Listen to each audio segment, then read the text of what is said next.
Hello, esteemed listeners. I invite you to hear a story. My mother-in-law forced me to divorce and gave me 48 hours to vacate the mansion. I signed the papers and left. On the third day, she called, begging me to retract the lawyer's statement, to spend $50 million on buying an elite home in Bel Air for my husband's family, only to end up with a divorce statement and a bank card with $50,000.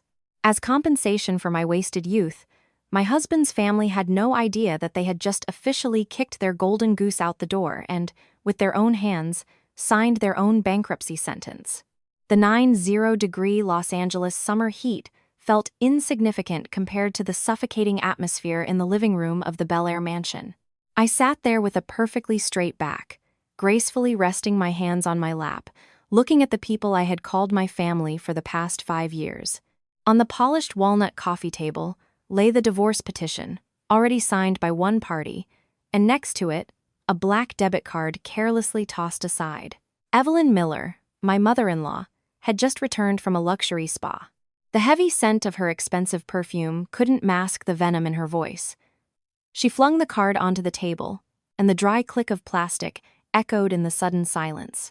This card has $50,000. That's enough for you to rent a cheap apartment in the suburbs and get by for a couple of years. Sign it and get out immediately. Catherine is moving in here in 2 days. I don't want this house reeking of your poverty. I looked at the card, then raised my eyes to this heavily made-up woman. For 5 years, I had treated her like my own mother, caring for her diet and sleep, buying expensive imported vitamins for her joints, and paying for her trips to 5-star resorts. And now, she looked at me like an expired item ready to be thrown in the trash. Stephen, my husband, or rather, my future ex-husband, sat cross-legged on the sofa opposite. Dressed in an elegant suit, he was glued to his smartphone screen, not even bothering to glance at me. The image of a solid and successful CEO of an IT startup that he had cultivated was, ironically, woven from my money, which I secretly funneled into his business. "Take the money, Valerie," Stephen finally said. His tone was flat and cold, as if he were reprimanding a subordinate. "I don't want you leaving the court empty-handed. People will laugh at me, say I'm a cheap man who left his ex-wife with nothing. Consider this amount compensation for your youth." I barely suppressed a sneer. Compensation for my youth, 5 years of my life, so much invested effort, emotion, and a huge fortune that I quietly spent on this family, now valued at a mere $50,000. Sarah, Stephen's younger sister, descended from the second floor. She had only recently had a nose job. Her bridge was still red and swollen, but her arrogance was off the charts.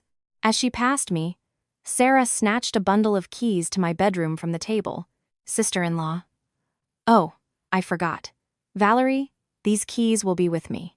Pack only your personal belongings and don't even think about taking anything from this house. The TV, the refrigerator, this sofa. All of it was bought with money my brother earned." I looked at Sarah, remembering how just a month ago, she had sweetly begged me for $200,000 for that very structural rhinoplasty. Back then, she called me the kindest sister-in-law in the galaxy. Now, her face held only a ruthless, brazen smirk. I took a deep breath, suppressing the sharp pain clutching my chest. I wouldn't cry. The tears of Valerie Roberts, daughter of the CEO of Roberts Holdings, should not be shed for those who don't deserve it. All these 5 years, I played the role of a modest wife from a simple family, whose parents were supposedly Midwestern farmers, who sold their land to provide their daughter with a dowry. I did this only because I wanted to find genuine, selfless love. I wanted Stephen to love me for who I was, not for the enormous assets behind me, but I was terribly mistaken. I picked up the pen. My signature landed on the paper firmly and confidently, without the slightest tremor. "Fine, I've signed," I said in an oddly calm voice. "But remember this day. It is you who are kicking me out. And mind you, don't regret it." Evelyn sneered derisively, fanning herself. "Regret it? Who do you think you are? You're just a useless freeloader. My son is now a CEO. He's about to sign a contract with Sterling Ventures. And he's marrying their owner's daughter, sweet Catherine. You're not even fit to tie her shoelaces. Get out of my sight." Stephen continued to stare at his phone, presumably texting his mistress. He merely waved his hand, signaling me to leave quickly. In his eyes at that moment, I was just an obstacle that needed to be removed to clear the path to a brilliant future with a wealthy fiancé. I stood up, took my copy of the divorce petition. "Keep this money. You'll need it very soon." Stephen looked up, frowning in confusion. "The money isn't enough. You're playing hard to get. Don't even think about coming back and begging once you're out the door." "Don't worry." I looked him directly in the eyes. My icy gaze made him flinch slightly. "I never go back to my mistakes. Goodbye." I turned and walked away, leaving behind Evelyn's and Sarah's malicious chuckles and the cruel indifference of the man I had once loved more than life itself. Outside, the sun was scorching, but suddenly I felt incredibly lighthearted. This play was over. Only now did Valerie Roberts' true life begin. I went upstairs to the spacious master bedroom, where I had lived for 5 years. In this room, everything from the curtains and bedding to the paintings on the walls had been personally chosen by me and bought with my money. But now, looking at it all, I felt only a dreadful detachment. I took a suitcase from the top shelf of the closet. Sarah stood in the doorway, watching me with a piercing gaze, as if afraid I would steal their family jewels. "Just take your old clothes," she commanded, lifting her chin. "Those evening gowns Stephen bought you for receptions, leave them here." I laughed. Stephen bought those dresses with an additional credit card, the debt for which I paid off every month. But I didn't argue. I packed only a few simple household items and a couple of my favorite books into the suitcase. I took one last look around the room. Memories flooded back like slow-motion frames. The day I brought Stephen to see this house, I lied.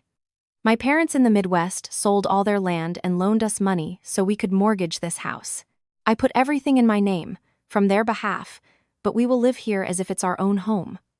Then Stephen hugged me, tears in his eyes, promising, "I will work day and night to pay back your parents, so you won't want for anything." Empty words. This mansion, worth $50 million, was purchased with money from a trust fund that my parents had set up for their daughter as a dowry. The certificate of ownership in the name of Valerie Roberts lay peacefully in a bank safe deposit box, and that notarized copy Stephen once saw was just a piece of paper. I kept it home so he would feel like the man of the house. Stephen never questioned how a girl from a small town could pay such enormous bills and support his entire family's lavish lifestyle, while his company generated losses for the first 3 years. He took it for granted, believing I was just good at saving money, or even worse, he simply didn't care where the money came from, as long as there was good food on the table and designer clothes in the closet. I snapped the suitcase shut. The sharp sound of the zipper marked a definitive end. I rolled it towards the door, and Sarah immediately rushed to check the contents. Seeing only old clothes inside, she curled her lips in disdain. "Oh," I thought, "just cheap stuff from the department store." I didn't answer and rolled the suitcase down the stairs. Passing the living room, I heard Evelyn calling relatives. "Oh, yes." I kicked her out. It's like a weight off my shoulders. Soon we'll have a new daughter-in-law, the daughter of the owner of a huge corporation. Now, that's a match for our Stephen. I went into the yard. The evening sun glinted on the surface of the koi pond in front of the house. This school of fish, worth several hundreds of thousands of dollars, was also my gift to Stephen for his last birthday. He had said then that raising fish calmed his nerves and brought good luck in business. I took a spare set of mansion keys from my purse, the one I always carried with me. I stood for a second, then threw the keys with a forceful swing into the pond. Splash! Water sprayed in all directions, the fish scattered in panic. The keys slowly sank to the bottom. Taking with them my foolishness and blind devotion, I walked out the gates. A black Mercedes Uber Black was already waiting for me. The driver nimbly got out, opened the door, and helped with the suitcase. "To the One World Trade Center in Manhattan, correct?" he politely confirmed. "Yes, One World Trade Center," I replied softly. The car started moving. I didn't look back, but in the rearview mirror, I noticed Evelyn and Sarah standing on the porch, actively discussing what color to repaint the gates to match the feng shui for the new daughter-in-law. They dreamed of wealth, not realizing they had just driven Lady Luck herself out of their home with their own hands. Goodbye, Bel Air. Goodbye, illusion of a happy family. When I return here, I will no longer be the obedient wife named Valerie. I will return as Valerie Roberts, heiress of the Roberts Empire, and I will take everything that belongs to me. With interest, the car stopped at the main entrance of the One World Trade Center. I got out and looked up at the skyscraper, a symbol of New York's prosperity. Unlike the timid woman in my husband's house, now I walked confidently, head held high, directly to the reception desk. Good evening, Miss Roberts. Your apartment is ready. The female attendant bowed respectfully and handed me an electronic key. These were elite apartments I had rented for the long term as a secret refuge when I needed personal space, and now they became the headquarters for my counterattack. Arriving in the suite, I saw Mike, who was already waiting for me in the lounge area. Mike was the best lawyer at a prominent law firm and my close friend since university. He was the only person outside my family who knew my true origin. Mike stood up and looked at me with a mixture of sympathy and reproach. Greetings, Your Highness. Finally, you decided to break free from that cage. I told you 5 years ago, your Stephen Miller isn't worth a fingernail. I gave a weary smile and sank onto the sofa. Stop lecturing me. Love is blind. But now I see clearly. Did you bring the documents? Mike placed a thick folder on the table and pushed it towards me. Everything's here. As you requested, I conducted a full audit of the cash flows. He opened the folder and pointed to a carefully highlighted text. The $2 million you transferred to Stephen 5 years ago to save his company from bankruptcy. In the payment description, you very clearly stated contribution to share capital. This is the most valuable detail. I nodded. I remembered that day. Stephen was on his knees, sobbing because he couldn't pay his employees' salaries and creditors were breathing down his neck.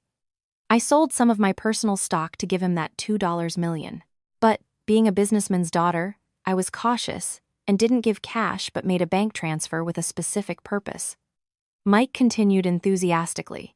Given that you contributed $2 million when his company's share capital was only about $5, $7 million, you automatically became the owner of approximately 35% of the shares.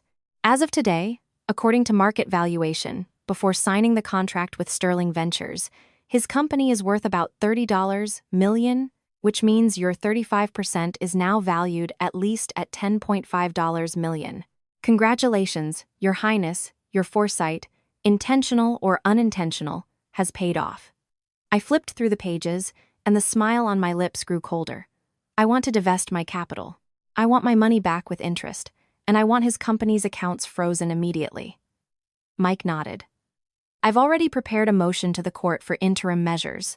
Monday morning, I'll file it, and as soon as the judge issues an order, Stephen's company accounts will be blocked. He won't be able to withdraw a single cent, even to buy inventory. What about the mansion? I asked. According to the county property records, you are the sole owner. This property was acquired before the marriage. Even if during the marriage you told them the house was mortgaged, legally it's 100% yours. He and his family are residing on your property illegally.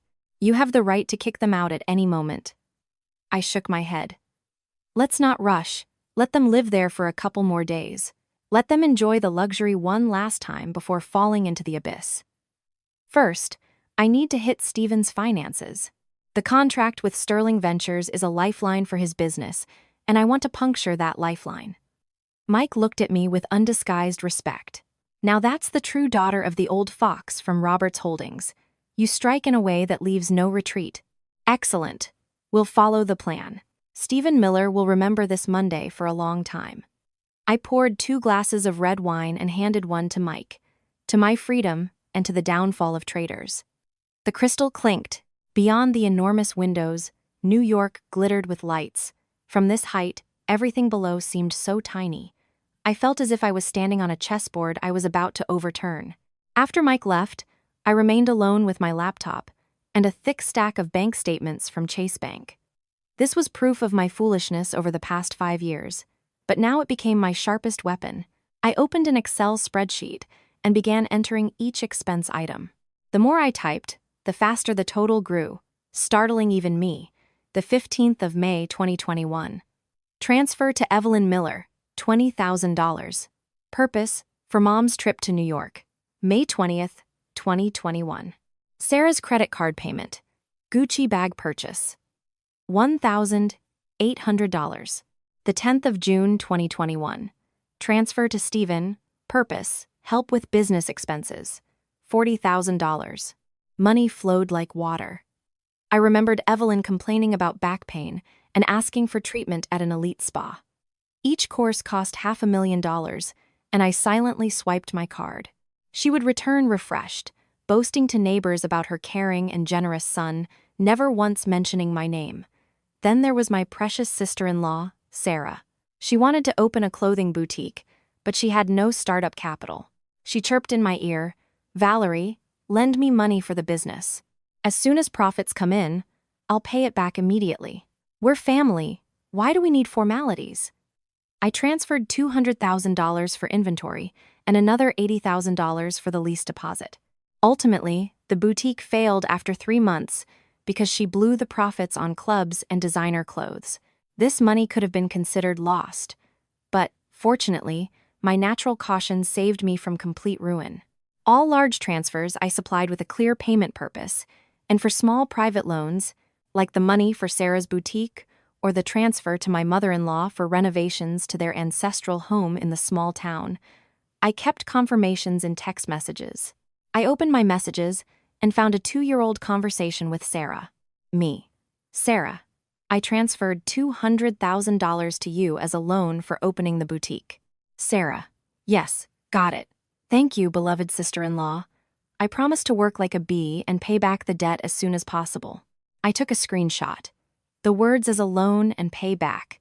That was enough to prove it was a civil loan in court, not a gift, not charity, but a debt.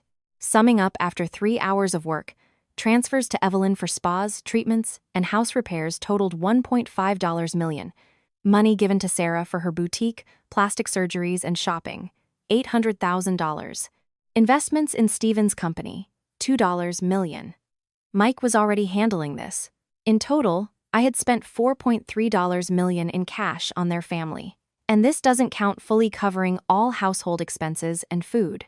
$2.3 million in debt from my mother-in-law and sister-in-law. I would frame this as a claim for debt recovery. I printed all the statements and highlighted the most important lines with a yellow marker.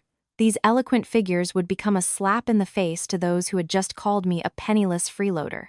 I took a sip of coffee, mentally saying, "Evelyn, Sarah, as much as you took from me, so much you will have to return. Get ready. I don't do charity for the ungrateful." While I was poring over figures in the One World Trade Center, a tragicomedy was unfolding in the Bel Air mansion, which I learned about thanks to a call from the community manager. My phone rang. The name Igor, head of security, appeared on the screen. "Hello, I'm listening. Valerie Roberts. I apologize for the disturbance. Are you home? There's a crew of workers tearing down walls, making a racket throughout the street. Neighbors are complaining, and I checked. You haven't submitted a request for renovation work." I frowned. Tearing down walls? I'm not home. Who's breaking down walls there? It's Evelyn Miller, your mother-in-law. She's commanding the workers, forcing them to knock down the wall between the living room and kitchen to install some gigantic aquarium. Security came to issue a warning, and she threw such a tantrum. I burst out laughing. Evelyn wasn't wasting any time. Less than a day after I was kicked out, and she was already remodeling the house for the new daughter-in-law. This aquarium was surely Catherine Sterling's whim. "Igor, follow instructions strictly. Draw up a report and demand an immediate halt to the work. This house is in my name. I haven't given anyone power of attorney for renovations. If they resist, call the police for property damage." "Understood, Miss Roberts. We'll handle it now." Later, from Igor's accounts and recordings from the smart home surveillance cameras, which I still had access to, I saw the full picture. Sarah had hired a whole film crew to shoot a video for TikTok. Dressed to the nines in a short dress, she pranced around the living room, declaring in a pretentious tone, "Hi everyone. Today, Sarah is giving you a room tour of our family's multi-million-dollar villa in Bel Air. This is our living room, where we throw fabulous parties." At that very moment, interrupting her enthusiastic monologue, Security guards and the property manager entered the house. The whine of jackhammers and the clang of sledgehammers instantly ceased.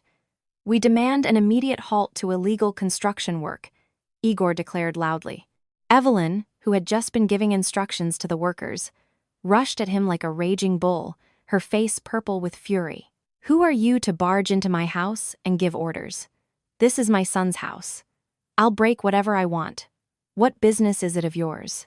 "Madam, the owner of this property did not authorize any reconstruction. The unauthorized demolition of load-bearing walls is a violation of regulations and a safety hazard," Igor calmly replied. "What authorization?" "My son, Stephen Miller. He's the owner of this house. When he gets back, I'll tell him, and he'll fire all of you to hell." Evelyn shrieked so loudly, it made one's ears ring. Igor maintained his icy composure, but was unyielding. "We checked the county recorder's office database. The sole owner of this mansion is Valerie Roberts. No Stephen Miller is listed in the documents. You can confirm it yourselves." Igor's words hit Evelyn like a bucket of ice water. Sarah, who was still filming the scene on her phone, froze in shock, desperately trying to switch off the live stream, but it was too late. Thousands of viewers had heard the phrase owner, Valerie Roberts. What? Evelyn stammered, her face turning from crimson to deathly pale. "She lied. She said the house was in her name for her parents from the Midwest. My son paid for everything. We only work with official documents. Please dismiss the crew and restore everything to its original state. Otherwise, we will be forced to call the police." The workers, sensing trouble, quickly grabbed their tools and retreated, not daring to strike another blow. Evelyn remained standing, rooted to the spot amidst a pile of broken bricks, muttering to herself and not believing her own ears. Her illusion of absolute power and wealth had just shattered to pieces against a property record statement, and this was just the beginning of their prolonged nightmare. That evening, the air in Bel Air thickened, portending a storm. After security filed their report and the builders fled, Evelyn sank onto the marble steps, pale as death, but still cursing. She refused to believe that the house she flaunted to all her relatives actually belonged to the daughter-in-law she had ruthlessly kicked out onto the street the day before. "I wasn't there, but through the smart home system, I saw everything." The tragicomedy was unfolding live. Around 5 p.m., Stephen's Mercedes GLE 300 screeched into the driveway. He jumped out of the car, tie loosened, jacket crumpled, forehead glistening with sweat despite the air conditioning running at full blast. Apparently, his mother had already called him in hysterics to recount the humiliation from security. Without greeting anyone, Stephen stormed into the living room, where Evelyn was clutching her heart, breathing heavily. "Mom, what the hell is going on here? Why isn't security letting the workers in?" he roared, barely containing his rage. Seeing her son, Evelyn sprang up like a drowning person clutching a straw and clung to his sleeve. Her voice cracked. "Son, they've gone completely crazy. That Igor, their boss, said the house isn't yours. Said the records show it's registered to Valerie. Get the deed immediately, shove it in their faces, and fire those bastards." Stephen froze for a second. Panic flashed in his eyes. In all 5 years, he had never once held the original deed to the house. The day we moved in, I only showed him a notarized copy, saying the original was at the bank because the house was mortgaged. He believed it implicitly. In his mind, I was always just a small-town bumpkin. How could I possibly have $50 million for such a mansion? "Mom, calm down." Stephen shook her off and rushed upstairs. I switched the camera to the study on the second floor. Stephen ran to the built-in electronic safe. I had bought the safe, and the password was our wedding date. With trembling fingers, he entered the code. Beep, beep, beep, click. The door opened. Inside, it was almost empty, just a few old contracts for his company and some gold jewelry Evelyn had given him for safekeeping. There was no cherished document with a hologram there. Stephen ransacked all the shelves, shook out every piece of paper, sweat pouring down his face. Finally, at the very bottom, he found an old folder. It was the same notarized copy of the property records that I had shown him after our wedding. He snatched the paper, his eyes fixed on the owner field.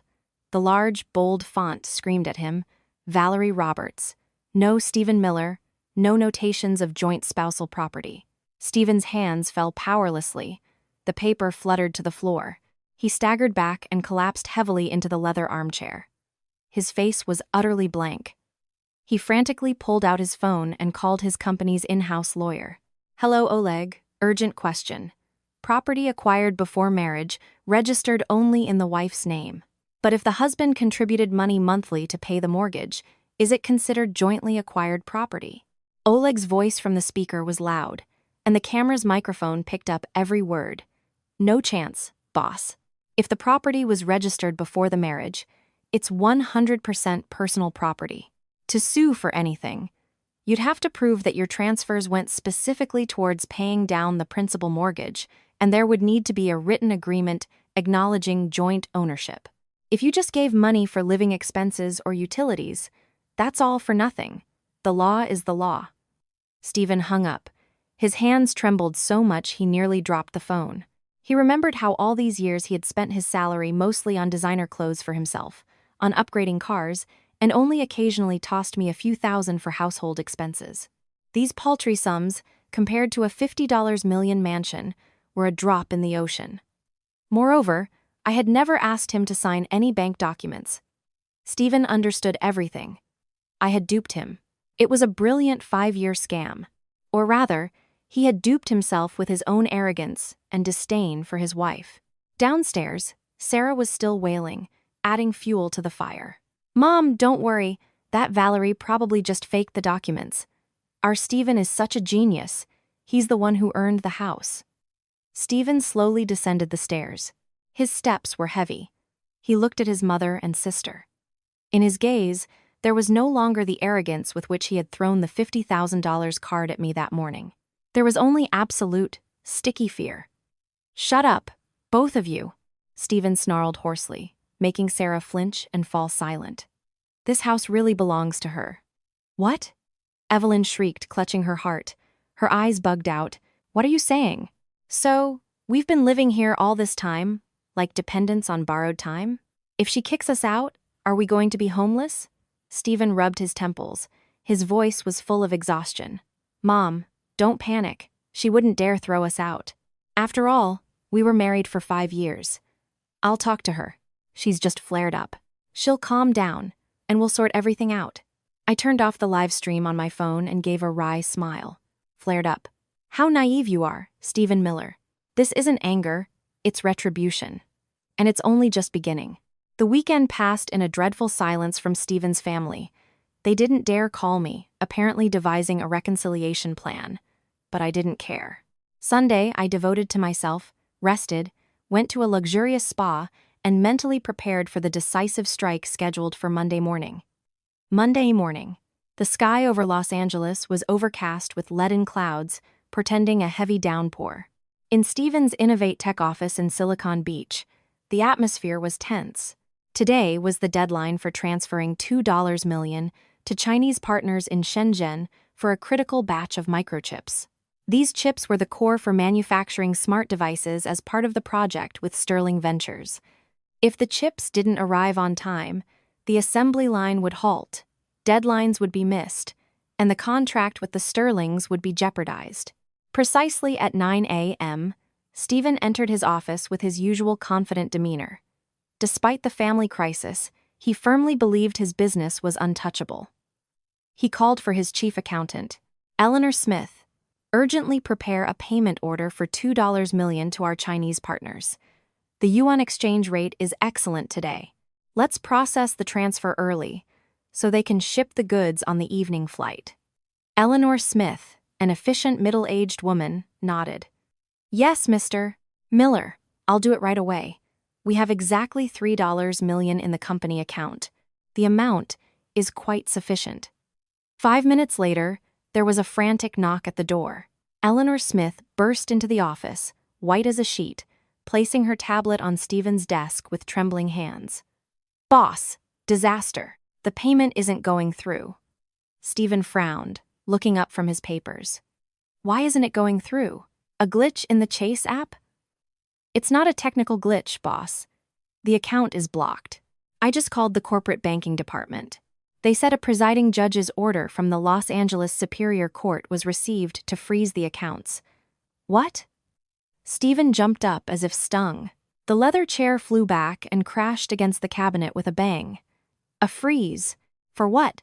The bank informed us that these are interim measures for a corporate dispute between founders. The complaint was filed by Miss Valerie Roberts. The name Valerie Roberts echoed in the cold room like a death sentence.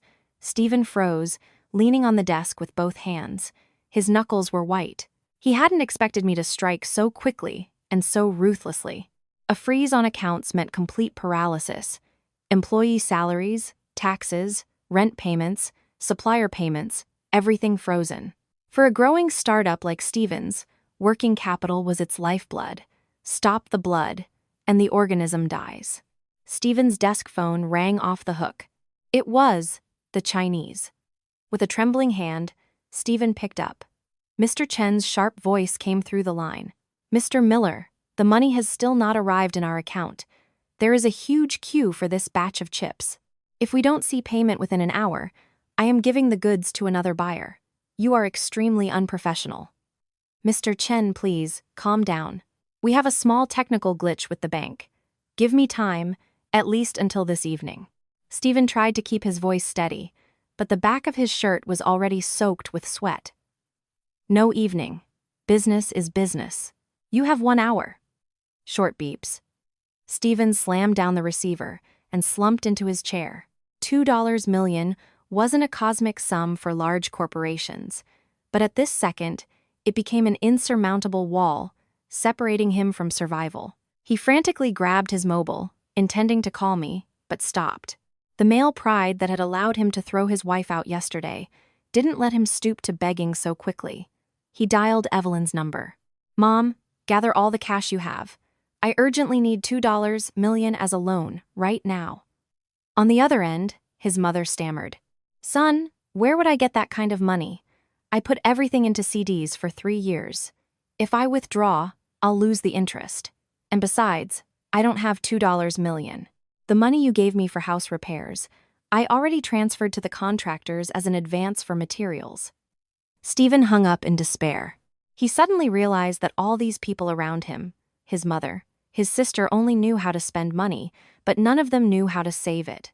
And the only person who always had a financial safety net, who had solved all his problems for 5 years, was the very wife he had dragged through the mud. Outside the panoramic windows, a torrential rain began to fall, obscuring the outlines of the Los Angeles skyline. Stephen Miller's Black Monday had officially begun. While Stephen was floundering in financial agony at his office, Evelyn and Sarah at the Bel Air mansion also received special gifts from me. At 10 a.m., a courier from the law firm Roberts and Associates pulled up to the gates. A man in a sharp suit insistently pressed the intercom button. Evelyn, sitting dejectedly in the living room, hurried to the gates. Seeing the stranger, she frowned. "Who are you? Selling water filters. We don't need anything." The courier smiled politely and pulled 2 thick envelopes with bright red seals from his leather folder. "Good morning. I'm a courier delivering official pre-litigation demands to Miss Evelyn Miller and Miss Sarah Miller. Please sign for receipt." Hearing the word demand, Evelyn flinched. With a trembling hand, she signed and immediately tore open the envelope. Inside was a flawlessly drafted legal document. "Dear Evelyn Miller, acting under power of attorney on behalf of Miss Valerie Roberts, we demand that you pay your outstanding debt of $1.5 million. This sum was issued to you as loans between 2021 and 2025 for personal needs, trips, medical treatments, and property repairs. Evidence, including bank statements and notarized screenshots of text message conversations, is attached. Payment is due within 30 days. In case of non-payment within the specified period, we will be forced to file a lawsuit." Evelyn's vision blurred, her legs buckled. She shrieked through the house, "Sarah, Sarah, come here immediately. That snake of a daughter-in-law is demanding debts from me. God, why is this happening?" Sarah, at that moment, was at her boutique downtown, where she had also just received a letter demanding $800,000. In a panic, she rushed home by taxi. Bursting into the house, pale as a sheet, she cried, "Mom, She's demanding $800,000 from me. She calculated everything. The money for my nose job and for buying clothes. She printed out my messages where I wrote, "Lend me. Look." Mother and daughter sat opposite each other, green with horror. They used to think that the money I gave them was tribute, which a daughter-in-law was obliged to pay for the right to live in their family. It never occurred to them that it would have to be returned. And they certainly didn't expect me to meticulously collect evidence. She tricked us. Evelyn slammed her fist on the table. We're one family. Lending each other money. That's normal. What are these courts and debts? I won't give anything back. Let her try to take it. Sarah, being a little more versed in the realities of life, said in a trembling voice, "Mom, it's serious." The words "as alone" in the texts are damning. The lawyers sent an official paper, which means they have everything secured. If it goes to court, we'll definitely lose. And for sums like these, if we don't pay, bailiffs will come and seize our assets. "What assets?" shrieked Evelyn. "I have nothing." "What about the house in the small town? And those 2 plots of land registered in your name? If she wins, the court will seize your land and sell it at auction for the debts." Hearing about the possible loss of her ancestral land, Evelyn felt as if she had been struck by lightning.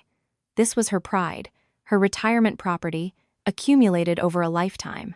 Real fear gripped her heart. The image of the obedient, quiet daughter-in-law melted away, replaced by the image of a calculating and ruthless demon. "Call Stephen. Urgently call Stephen.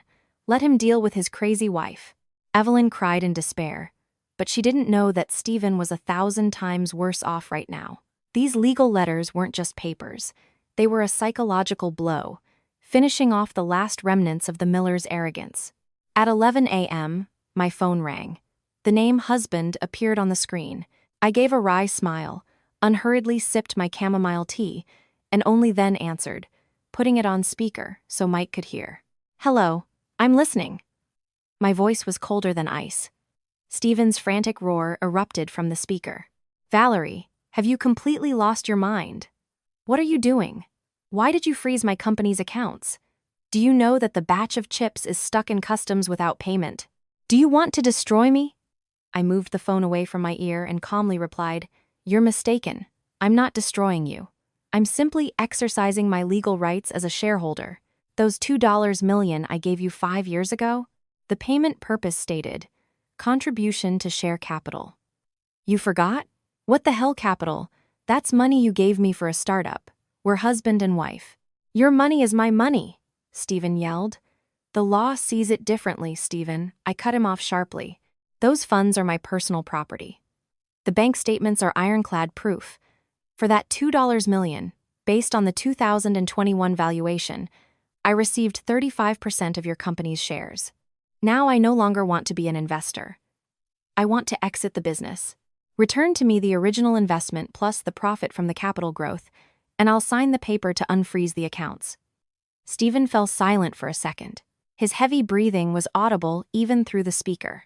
"How much do you want?" His voice dropped, mixed with hatred and helplessness. "Based on the current market valuation of Innovate Tech, 35% of the shares are worth $10.5 million. Plus $2.3 million, that's your mother's and sister's debts. Total. Chardern ba. Axes have crossed. Axis is there. It's a motherware 5 rikamen. And every 5 rikamen. And the 10. 8.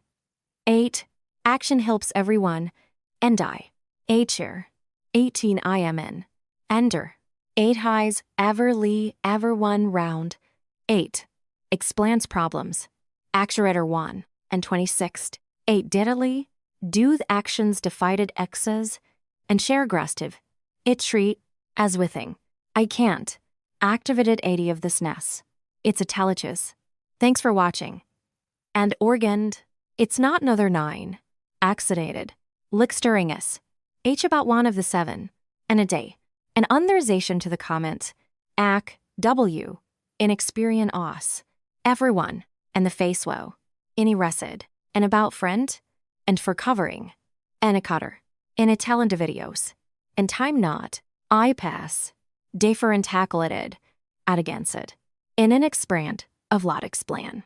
Advocated. In the rated him, Texas. Entire vest. Entrict. And it's not of it. 123. Everwanting. If you rected, in the round. As the gram. As potade. A tonsavactided. A tavetit. That's sambling on this tain. Activator. Thanks for watching. Its actions too are flowed from made it with a vang. In weight have not savlauded. I west. Absolutal. Inequality. 12. 8 million. As soon as that money hits my account, everything will end peacefully. 12.8 million. You're a thief. Stephen shrieked. Where am I going to get $12.8 million cash right now? You know all the free money is invested in the project with the Sterlings. Those are your problems, I replied coldly.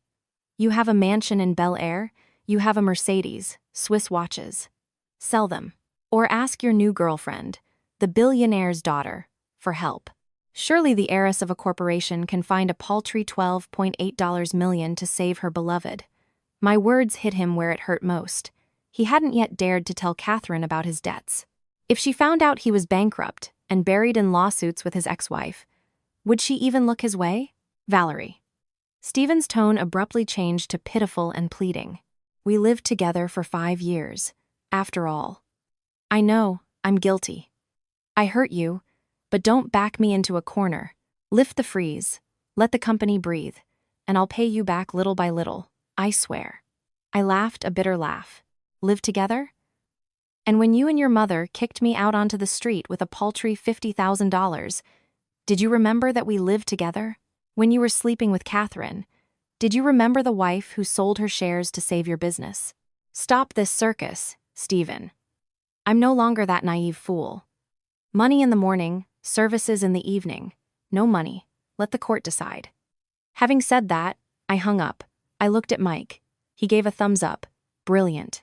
Hitting the wallet is the fastest way to strip away masks. You did everything perfectly. I looked out the window. The rain was beginning to subside, but the real storm in Stephen Miller's life was just beginning to gather strength. At 2 p.m. that same day, in the office of the president of Sterling Ventures, located on the top floor of a business center in Manhattan, a heavy atmosphere prevailed. David Sterling, an influential man with silvering hair, was reviewing an urgent package of documents delivered by courier.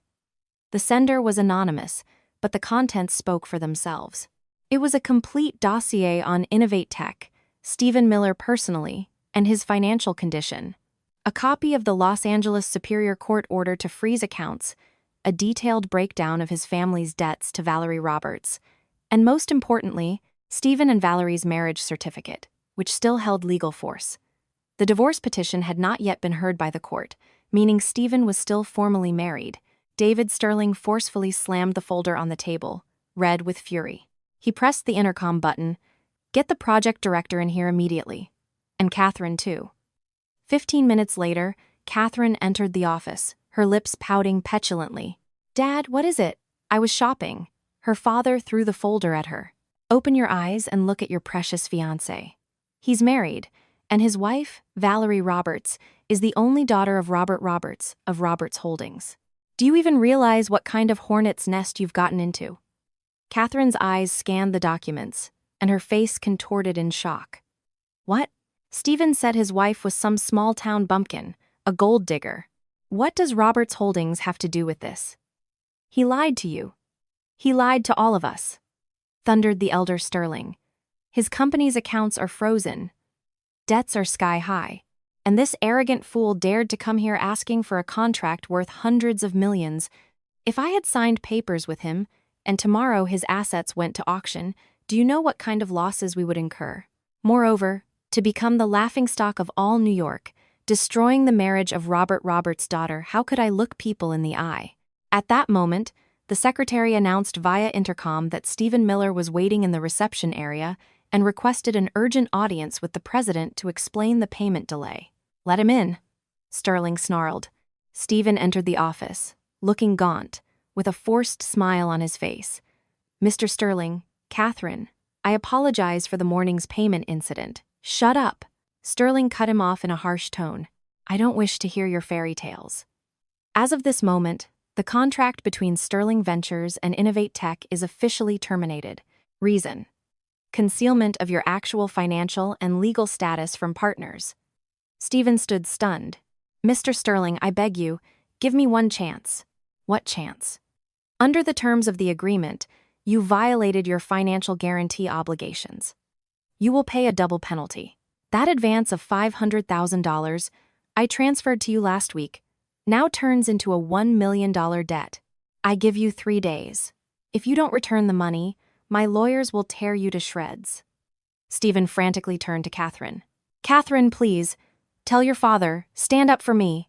Catherine recoiled, looking at him with a mixture of disgust and fear. Learning of my background, her fear of the Roberts family's power instantly outweighed her blind love. Get out! Don't drag me into your dirty business. You're married, and a con artist besides. I want nothing to do with you. The word con artist was the final nail in the coffin of Stephen's ambitions. He staggered out of Sterling's office, his hands hanging limply. The golden contract was lost. A $1 million penalty. Accounts frozen, debts to his wife. The door to a bright future slammed shut right in front of his face, harshly and unequivocally. Leaving the Sterling Ventures tower with a feeling of complete ruin, Stephen didn't dare to go home. He wandered aimlessly through the streets of the Soho district, oblivious to how the Los Angeles rain had soaked his expensive suit through and through. But his streak of bad luck didn't end there. In high society and the tech community, rumors spread faster than the speed of light. That evening, as Mike and I were having dinner at a luxurious restaurant overlooking the Hudson River, my lawyer, with a sly smile, pushed his tablet toward me.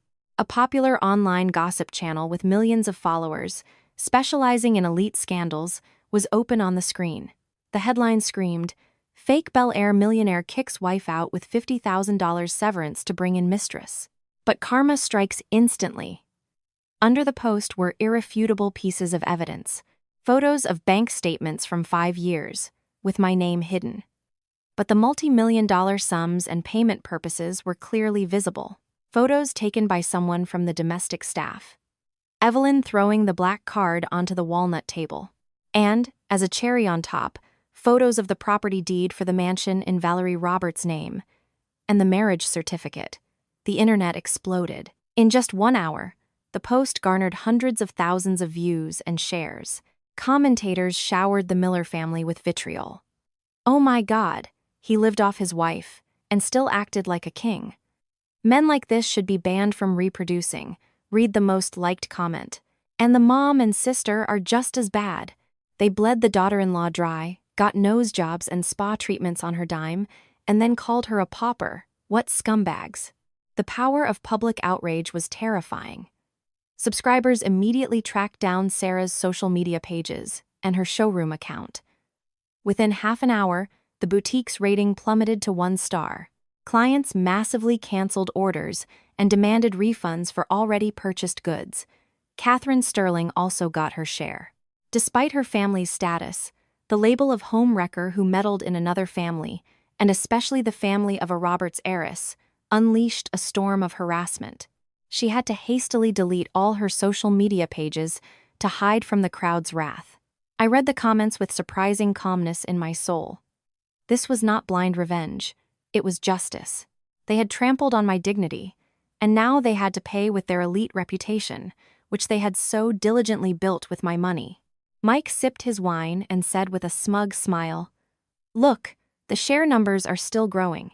Stephen is completely destroyed in business circles. No investor will give a dime to a company whose CEO is a con artist with frozen accounts." I gazed at the dark surface of the Hudson River, thinking about what awaited them. This was just the first aftertaste of their downfall. When the mask of successful success was finally torn off, they would have to face not only destitution, but also universal contempt. The next morning, the catastrophe spilled from the internet into real life. At the doors of Sarah's showroom on Madison Avenue, the landlord was waiting from early morning with 2 burly security guards. Sarah had just arrived.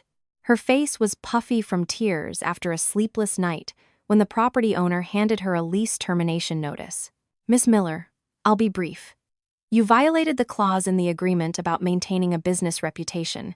Your activities are causing mass outrage. Crowds of dissatisfied people at the doors are damaging my shopping center's image. I'm taking back the premises. You have 24 hours to move out your merchandise." Sarah shrieked in a broken voice. "How can this be? I paid a deposit for 6 months. You're backing me into a corner. I just received $1 million worth of merchandise yesterday. Where am I supposed to put all this?" The landlord coldly turned away. "I will withhold the deposit as compensation for reputational damage and unpaid utility bills. If anything is left, I'll transfer it to your card.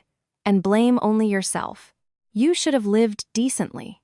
While Sarah sobbed on a pile of useless designer clothes at a private clinic, Evelyn faced her own problems. A spike in blood pressure after yesterday's news had led to a hypertensive crisis. An ambulance took her to an elite hospital. The hospital administration demanded a $20,000 deposit for an MRI and placement in a VIP room. A flustered Stephen ran to the cashier and pulled out the very additional credit card I had once given him for family expenses. "I'm sorry, but the card has been blocked by the primary owner," the cashier politely replied. Stephen went pale and pulled out his company's corporate card. The terminal beeped, issuing a denial. The accounts were still frozen by the Los Angeles Superior Court. The CEO, accustomed to paying any bill without a glance, stood rooted to the spot, not even having $20,000 to save his own mother. Surrounding patients began to whisper, recognizing him as the subject of yesterday's scandal on social media. Burning with humiliation, Stephen frantically started calling friends, the same ones who used to flock around him, hoping for lucrative contracts. But in response, he heard either long rings or polite excuses like, "Sorry, man, I'm tied up myself." In the end, he had to take out a payday loan from some loan sharks at exorbitant interest rates just to pay for his mother's hospital bed. Entering the room and seeing his aged, emaciated mother, Stephen for the first time physically felt the icy breath of bankruptcy closing in. All that wealth turned out to be a house of cards, and a hurricane named Valerie Roberts had swept it away to its foundation. Meanwhile, the online uproar did not subside. People began to dig deeper, trying to find out who this rejected wife was. Valerie Roberts' identity was revealed, and when the name Roberts Holdings surfaced, New York City shuddered. It turned out that the woman whom her mother-in-law and sister-in-law had derided as a pauper was the sole heiress of one of the most powerful families in real estate in the United States. Our family's assets were not measured in millions but in tens of billions of dollars, and our projects stretched from Miami to Seattle. Sarah burst into the clinic's VIP room, shaking her phone. Mom, look, we're doomed. Mommy." Evelyn weakly opened her eyes. "Why are you screaming like a banshee? My head is already splitting." Sarah shoved the screen right in her face. "Valerie, Mom, she's not from a small town. Her father is Robert Roberts, the billionaire owner of Roberts Holdings. And this house of ours in Bel Air, worth $50 million, that's just a drop in the ocean of her dowry." Evelyn abruptly sat up in bed with such speed that she forgot about her crisis. She snatched the phone from her daughter's hands and began to read the articles. An old photo of my father was published there, standing next to me at a charity gala. In that picture, I was dazzling and luxurious, nothing like the gray mouse Valerie in sweatpants that the Millers were used to seeing at home. My mother-in-law dropped the phone onto the blanket. Hitting a glass of orange juice with her hand, she knocked it over, and an orange puddle spread across the floor. She suddenly realized what a monstrous, fatal mistake she had made. She had, with her own hands, thrown out a real golden goose, a person who could have elevated their entire lineage, exchanging her for some empty shell like Catherine. Boo! But why did she say her parents sold a garden in a small town? Evelyn stammered in a state of shock. "She was testing Stephen," Sarah wailed. "And Stephen went and cheated. And you and I treated her like a servant. Now she's getting revenge. Accounts are blocked. She's demanding $12.8 million from us. Where will we get that kind of money, Mom?" Evelyn stared blankly at the hospital ceiling. Late remorse began to gnaw at her from within.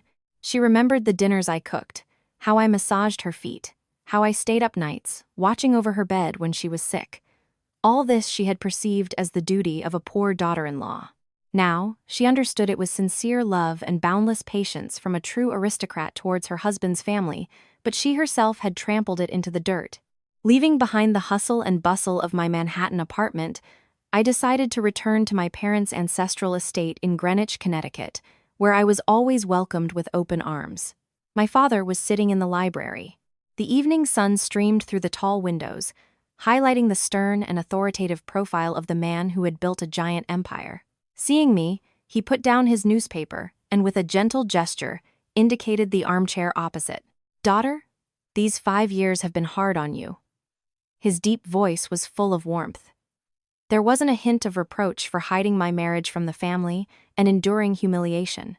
I lowered my head, my nose stinging. "I'm sorry, Dad. I was too stubborn. I wanted to prove that love doesn't depend on money." My father smiled with the wise smile of a man who had been through a lot. "This 5-year lesson was a bit expensive, but it gave you more experience than sitting in a corporate office. You learned to discern people, to endure, and most importantly, to defend yourself when necessary. I fully support how you are now seeking justice." He walked to the safe, took out a blue folder, and handed it to me. "Our corporation is starting construction of a 6-star resort complex in South Florida. This is my main project this year. I want you to lead it. You need a new environment, a real endeavor to prove your abilities and forget all this nightmare." I took the folder, feeling the weight of responsibility and my father's immense trust. "I agree, Dad. I will never let you down again." "That's good." My father patted me on the shoulder. "As for the lawsuits, account freezes, and debt collection, leave them to Mike. Your job is to look forward. You are the heiress of the Roberts family. Live in a way that is worthy of that name." I left my father's study with firm resolve. The past of an obedient wife was behind me. From today, Valerie Roberts returns to big business, strong, proud, and unconquerable. 3 weeks after the scandal, Stephen found himself in a complete dead end. Innovate Tech had practically ceased to exist. Accounts were frozen. Employees were quitting due to unpaid salaries. The Sterling family cut all contact and threatened criminal charges of fraud if he tried to approach Catherine. That evening, a torrential rain once again poured down on Los Angeles. I had just finished a late meeting with the architects for the South Florida project in my apartment at the One World Trade Center. Descending to the lobby to get into my car, I froze. Huddled under the canopy at the entrance was a familiar silhouette. It was Stephen. No trace of his former polish. A crumpled shirt, disheveled hair, once expensive Italian shoes caked in mud. Seeing me, he rushed forward, but the skyscraper's security immediately intercepted him. "Valerie, please, give me 5 minutes," he shouted through the noise of the rain. I gestured for security to stand back, unhurriedly opened my black umbrella, and walked up to him. Only a yard separated us, but it felt like an abyss lay between two worlds. Stephen suddenly dropped to his knees right into a puddle, ignoring the icy streams beating down on his face. "Valerie, I know. I was blinded by greed and those illusions of success. But please, for the sake of our 5 years of marriage, withdraw the lawsuit, unblock the company accounts, let it survive. This is my life's work. If the company collapses, I'll be left with absolutely nothing." I looked at the man kneeling before me and felt neither malice nor triumph, only deep disgust. Even now, at rock bottom, he was only worried about his company and his wallet. Not a single word of sincere repentance for the pain he had caused me. For the sake of 5 years of marriage, I repeated his words with bitter irony. "That $50,000 you threw at me that day, I haven't even had a chance to spend. You want me to lift the freeze? Easy.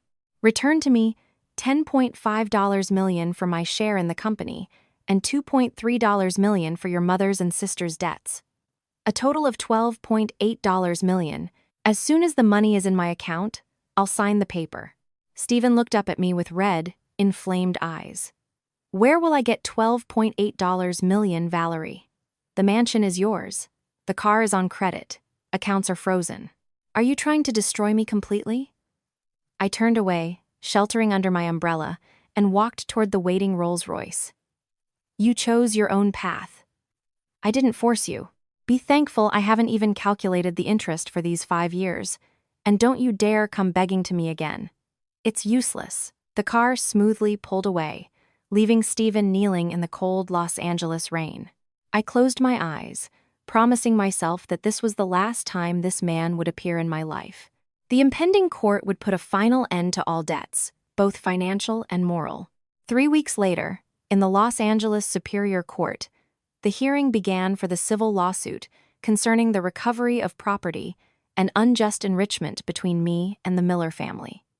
The morning was clear, not a cloud in the sky, just like my mood, transparent and resolute. I entered the courtroom in a strict but impeccably tailored business suit, accompanied by Mike and a team of corporate lawyers from Roberts Holdings. On the opposite side, the picture was pitiful. Evelyn huddled on the spectator's bench. Her face was haggard. There was no trace of the Bel Air grand dame left. Sarah sat beside her, her eyes swollen from crying, timidly looking around, as if afraid of meeting acquaintances. Stephen sat at the defendant's table. His suit hung on him like a coat on a hanger. He had lost so much weight from stress. The judge began the session by establishing the identities of the parties. When Stephen's lawyer was given the floor, he tried to appeal to emotions to conceal financial manipulations. Your Honor, my client and the plaintiff were legally married for 5 years. During this period, the plaintiff voluntarily contributed funds to the family budget. The sums transferred to Miss Evelyn Miller and Miss Sarah Miller were for current household expenses and family gifts. No official loan agreements were concluded. Therefore, the demands for their return are legally baseless. Evelyn actively nodded from the back row. Stephen looked at me hopefully, hoping my heart would waver, but I merely smiled slightly and nodded to Mike. Mike slowly stood up, opened his briefcase, and handed a hefty folder to the judge. Your Honor, we have irrefutable evidence that shatters the defendant's arguments. Firstly, regarding the $2 million transferred to Innovate Tech LLC, this is a copy of a bank payment order from 2021. The payment purpose states, contribution to share capital. These are investment relations, not a gift. According to an independent valuation, this share is now equivalent to $10.5 million. Mike paused and pulled out a flash drive. Secondly, regarding the $2.3 million received by Evelyn Miller and Sarah Miller. We provide audio recordings and notarized screenshots of text message conversations. In the recordings, Evelyn Miller clearly states, "Lend me money for repairs for now, and when Stephen earns some, he'll pay it all back." And Miss Sarah Miller writes, "Lend me $200,000 for the boutique. I swear to pay it back in 2 years." This is direct evidence of debt obligations.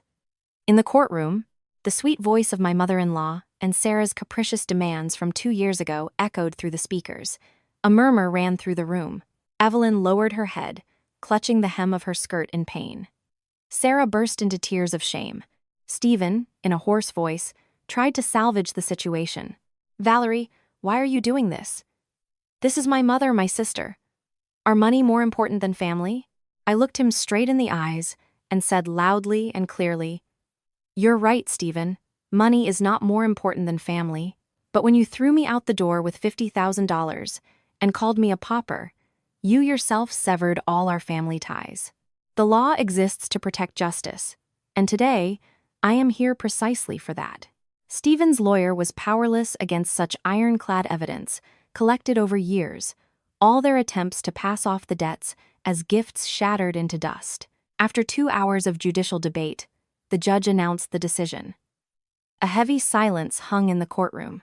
Having reviewed the case materials, the Los Angeles Superior Court has ruled, first, to recognize the mansion on Bel Air Road as the sole property of the plaintiff, Valerie Roberts. The request for the eviction of persons illegally residing there is granted. Second, to recognize the transfer of $2 million as an investment contribution, to obligate Stephen Miller to pay the plaintiff $10.5 million, the sum of the principal debt and investment profit. Third, to recognize the transfers to Evelyn Miller and Sarah Miller as civil loans, to obligate Evelyn Miller to return $1.5 million and Sarah Miller to return $800,000. In total, to collectively recover from the defendants in favor of Valerie Roberts the sum of $12.8 million. The period for voluntary execution is 30 days. The decision may be appealed. Hearing the last phrase, Evelyn Miller fainted right on the bench. Bailiffs had to call an ambulance. Sarah sat with a glazed look, muttering, "Where? Where will we get $12.8 million?" Stephen turned into a pillar of salt. He looked at me with a gaze full of absolute despair and animal fear. The figure of $12.8 million was a death sentence. Even if he sold everything and emptied the company's frozen accounts, he wouldn't scrape together a fifth of that sum in a month. I stood up, respectfully nodded to the judge, and left the courtroom. Mike, walking beside me, quietly said, "Congratulations, justice has been served. Now all that's left is to await enforcement proceedings. They don't have that kind of money." "I know," I calmly replied, "and that's when they'll truly understand the price of their betrayal." Stepping out onto the courthouse steps, I squinted at the bright sun. I took a deep breath. It felt easier to breathe than ever before. The 5-year debt was fully closed. From this day forward, nothing connected me to them. Not even a drop of pity remained. 30 days flew by quickly. The Miller family, predictably, could not find $12.8 million. All the banks they approached for loans responded with cold refusals. Mike submitted the writ of execution to the U.S. Marshals Service, and the state machine began to operate. On a cloudy day, marshals arrived at the Bel Air mansion. Stephen's beloved Mercedes GLE 300, a symbol of his pseudo-success, was sealed and towed away. His collection of Rolex watches, Sarah's designer handbags, and even the brand-new Italian furniture Evelyn had managed to buy on credit before my departure all were itemized for sale at auction. Stephen stood and watched as his belongings were carried out, his heart bleeding. But the worst part was not the loss of material possessions, but the complete ruin of his reputation. Due to non-compliance with the court's decision, Stephen was blacklisted by major credit bureaus with the worst possible rating. All his remaining credit cards were canceled by banks. Loans were demanded for early repayment. For years to come, the path to any bank was closed to him. And thanks to our motion for a travel ban to prevent asset transfers, his dream of flying to China and saving the contract finally died. Selling everything down to the bare bones, the Millers managed to scrape together only about $2 million. The remaining debt of $10.8 million hung over them like the sword of Damocles for the rest of their lives. Innovate Tech was officially declared bankrupt. The last employees left the office with a scandal, cursing their scam artist CEO. Stephen sat in his empty office among cardboard boxes and finally realized that without money and status, he was an absolute zero. Even his mother and sister, who used to sing his praises, now nagged him all day long for being incompetent, unable to protect his family. 6 months after their eviction from Bel Air and their bankruptcy, the Millers' lives had changed beyond recognition. From the peak of luxury, they plummeted to the lowest social rung. They rented 2 tiny, damp rooms in a dilapidated apartment in a struggling part of Queens, far from the glittering center of Manhattan. The apartment, with its leaking roof and smell of mold, became the new home for Evelyn and Sarah. My mother-in-law, who once spent hundreds of thousands on spa treatments, now sat on a plastic stool by the window, her gnarled fingers shelling walnuts for a local bakery, earning pennies a pound. She had aged sharply. Deep wrinkles creased her face. She avoided looking in the mirror because all she saw there were the ghosts of the wealth she herself had destroyed. Sarah, too, had a taste of hardship. No more Maldives and Chanel bags. Now she worked as a waitress in a cheap dive bar near the train station. Every evening, she carried heavy trays, enduring the stench of stale alcohol, greasy jokes, and outright harassment from drunk patrons. She tried to quit 100 times, but couldn't. Without her meager waitress salary, they wouldn't have enough to pay for their room and buy her mother's blood pressure medication. Stephen, who once presided in a leather armchair in a business center, now drove an old, beat-up Honda Civic, which he rented from a distant relative. He worked as an Uber economy driver. Every morning, he put on his worn jacket and silently merged into the endless New York traffic. If his route accidentally passed through Bel Air, He would pull his cap low over his eyes, gritting his teeth in pain at the sight of our former mansion, which the new owner had renovated even more luxuriously. In the evenings, the three of them gathered in their shabby kitchen around a dinner of boiled potatoes and cheap, sale-priced sausage. No more laughter or plans to buy real estate. Only heavy, oppressive silence and sighs. Looking at each other, they saw only endless feelings of shame and remorse in their eyes. They had learned their lesson. Being poor is terrifying, but falling into destitution from a pedestal of wealth is unbearable. And even more unbearable to realize that this destitution was the price for their own black ingratitude. My life, on the other hand, had turned a new, bright page. After 6 months of managing the project in South Florida, I proved my competence, earning the respect of the entire corporation and my father's pride. A few days before the grand opening of the 6-star resort, I decided to return to New York to rest for a bit. One evening, I stood on the deck of our family's private yacht, slowly cutting through the waters of the Hudson River, admiring the sunset. Beside me stood Victor, a key partner in the South Florida project and a man who had supported me all these months. Victor was not interested in my family's status. He valued my intelligence, determination, and the courage with which I had overcome betrayal. "What are you thinking about?" he softly asked. His deep voice sounded warm and reassuring through the river wind. "The past," I smiled, gazing into the crimson horizon. "I sold the Bel Air mansion. I don't want to keep anything that links me to those days." I transferred part of the money from the sale to a charitable foundation for talented students from underprivileged backgrounds. Let that money serve a good cause. I put my hand in my coat pocket and pulled out my old wedding ring, the last reminder of my 5-year marriage.